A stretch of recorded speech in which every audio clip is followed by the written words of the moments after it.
안녕하세요. 4월 9일 둘째 주 해외 경제 뉴스 요약입니다. 미국의 주택시장 동향에 대한 뉴스입니다. 최근 몇 주간의 주택시장 데이터에 따르면 봄의 상승세가 시작되고 있으며 주택담보대출 금리가 하락세를 보이고 있습니다. 여러 가지 데이터가 출시되면서 주택시장에 대한 인기가 점차 증가하고 있습니다. 다음은 미국 경제에 대한 뉴스입니다. EY 파르테논의 수석 경제학자인 그레고리 다코는 최근 일어난 은행 위기와 관련된 여러 가지 요인들이 경제에 부정적인 영향을 줄 것이라고 경고했습니다. 그는 또한 미국 경제가 병든 것 같다고 설명하며 소비 및 투자가 축소될 것이라고 말했으며 그 결과 중기 경기 후퇴가 예상된다고 밝혔습니다. 다음은 미국의 은행 파산에 대한 뉴스입니다. 성금 지출을 찾아 은행 시스템을 떠나는 예금이 20%에 이르는 반면 신용 조건이 충분한 은행들은 대출을 계속할 것이며 미국 경제의 여파가 전염될 가능성은 적다는 발언이 나왔습니다. 그에 따라 은행이 자금 유동성과 자본 유보율을 유지한다면 대출 발행은 계속될 것입니다. 다음은 국제통화기금 IMF이 내놓은 2022년 세계 경제 성장률 전망입니다. IMF 총재 크리스탈리나 게오르기에바는 글로벌 성장률이 3% 이하로 유지될 것으로 전망되며 이는 1990년 이후 근시안적인 예측임을 밝혔습니다. 또한 유럽과 미국의 성장률 하락이 예상되고 인도와 중국은 글로벌 성장의 반 이상을 차지할 것으로 예상됩니다. 다음은 전기 그리드를 녹색 에너지로 운영하는 데 필요한 새로운 접근 방식에 대한 기사입니다. 전력 엔지니어는 온, 오프 스위치 대신 과전류 상황에서 사용할 수 있는 인설레이티드 게이트 바이폴러 트랜지스터 IGBT 기술을 사용하여 이전보다 더 유연하고 효율적인 전원 제어 및 송전 방식이 가능해졌습니다.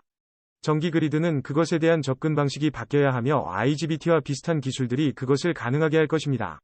다음은 인플레이션 문제와 관련한 뉴욕 대학 마켓 전문가들에서 수행된 연설에서 클리블랜드 연방준비은행 로레타 메스터 은행장이 이제는 인플레이션에 대한 관심으로 가급적 빨리 초과금리를 설정할 계획이 있다는 것입니다.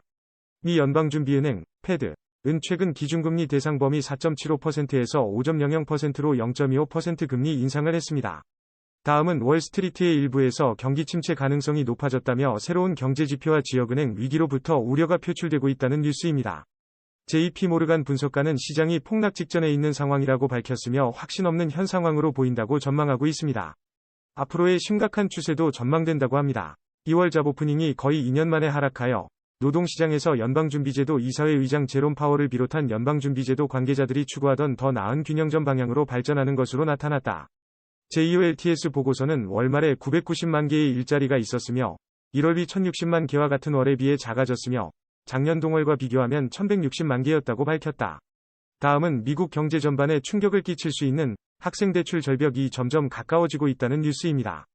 코비드19 대유행으로 인해 이제까지 국책대출 상환을 일시 중지한 수많은 대학 졸업생들이 이제 시작된 상환에 대해 대출금 갚기가 어려워질 것이며 상환 기간이 다가오면 일부 가계의 지출 부담 증가에 따른 소비 감소와 부채 연체 가능성 증가가 우려됩니다.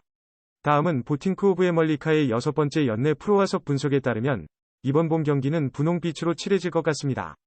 하우스 홈센터 및 페인트 회사들의 매출이 예상보다 높아질 것으로 예측되기 때문입니다. 홈디포와 로우즈는 전문가들과의 매출을 포함해 해야 하는 집 관련 취미나 숙련 기술 경험에 따라 매출에 대한 자체적 판매를 예상할 수 있습니다. 이러한 경제적 반응은 보팅크 오브 에멀리카가 홈센터와 페인트 주식을 더욱 사야 한다는 결론을 내렸다. 그럼 이번 주 요약을 마칩니다. 감사합니다.